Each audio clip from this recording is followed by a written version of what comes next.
Après le make-up, une femme noire peut facilement être brune. Une femme brune peut facilement être blanche. Le make-up, en fait, est ce qui semble être, mais ne l'est pas vraiment. Le titre de notre méditation ce jour est « Les apparences sont trompeuses ».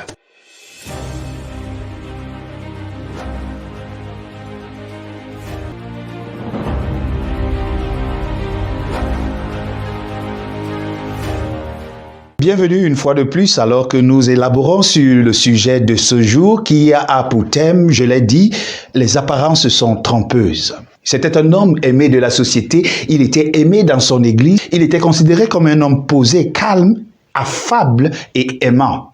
Sauf que, à la réalité, chez lui, c'était un lion féroce et rugissant. Il faisait peur à tout le monde, y compris à sa femme et à ses enfants. Beaucoup sont ces hommes et ces femmes qui jouent le rôle et qui ne sont pas exactement ce qui semblent être. Je vous ai parlé de l'histoire de Saül qui finalement a été destitué par Dieu. Alors Dieu a envoyé Samuel dans une maison, celle de Jessé, pour pouvoir choisir un autre roi. La Bible nous dit que lorsque Samuel est arrivé là, il a vu le premier enfant de Jessé qui est arrivé. Cet enfant était baraqué, il était musclé, il était imposant. Et puis le prophète s'est dit, certainement, c'est ici le futur roi d'Israël. En fait, il le disait par rapport à ce qu'il voyait. Souvenez-vous que Saül était un homme costaud et baraqué. Et donc le prophète s'est dit, puisque j'ai en face de moi un homme costaud et baraqué, certainement, c'est le futur roi d'Israël. Mais lisons ce que la Bible nous dit. Dans le livre de 1 Samuel, chapitre 16, le verset 7, il est écrit, « L'Éternel dit à Samuel, ne prends point garde à son apparence et à la hauteur de sa taille, car je l'ai rejeté. L'Éternel ne considère pas ce que l'homme considère. L'homme regarde à ce qui frappe les yeux, mais l'Éternel regarde au cœur. » Waouh! C'est vrai que le prophète n'était qu'un être humain qui pouvait lui aussi se tromper. Très souvent, les êtres humains regardent non pas au cœur, mais à l'apparence. Beaucoup d'hommes et de femmes se sont vus refuser des privilèges, des promotions parce qu'ils ne correspondaient pas au profil.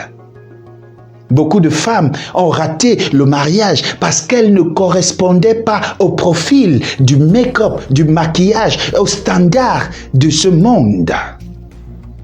Mais Dieu regarde au cœur.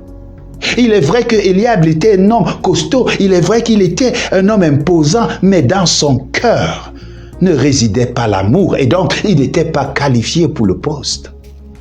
Celui qui finalement a été choisi, c'était David. David était cet homme au grand cœur, cet enfant, que dis-je. Mais Dieu l'avait choisi parce que Dieu savait de quoi il était capable. Les apparences, mes chers amis, sont trompeuses. Ne nous fions pas à la vue pour exercer nos jugements. Ne marchons pas par la vue, mais par la foi et dans l'obéissance à Dieu.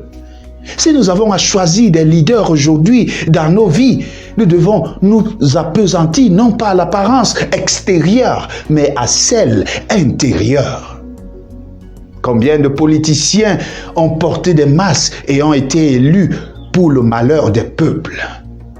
Combien de leaders religieux et politiques ont été portés au firmament parce qu'ils semblaient montrer ce qu'ils ne sont pas.